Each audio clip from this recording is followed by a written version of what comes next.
I've actually been tossing around that idea as well, that maybe we look at MHF's type approach, or even a safety case approach, and just explore maybe these tools are better in terms of the framework that it sets out for the thinking around these hazards. And, safety cases are designed to not be prescriptive, but also putting it back onto the owner or the PCBU to look at what are all the risks that are relevant to me, and then you work through methodically to control all of them, rather than going at the moment, which I think most are doing, okay, I've got my checklist, no, I don't think that hazard's appropriate, this one is, and they're not going out and necessarily consulting with an open mind, contemplating all the hazards that could be relevant. They're trying to fit it into a term or a box that's already been provided. So I guess that's what I'm worried about, that we're going to get into that trap.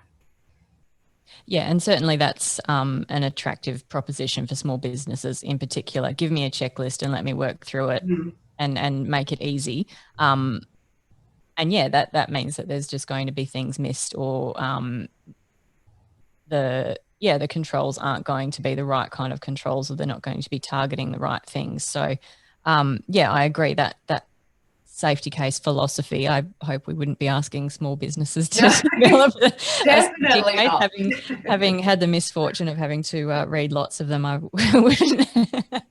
wouldn't impose that on small business owners at all. But yeah, I think that the philosophy behind that, where, you're the one who creates the risk, you need to own it, you need to understand it, and you need to be responsible for actually describing how you're going to manage that risk, and then following up and doing the things that you say you're going to do. I think that that's a sensible approach in this, in this situation. And giving them the skill. So one of the other passions I have is around the skills and capabilities, and we might talk to that later,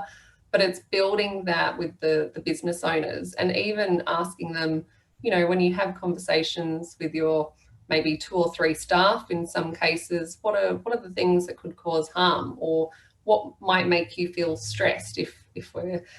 not using technical language, but a language that they might relate to, and they'll go, oh well, yeah, if a violent customer comes in, or someone comes in and starts verbally abusing my staff, that's going to be a problem. And then you can work through it, but they might not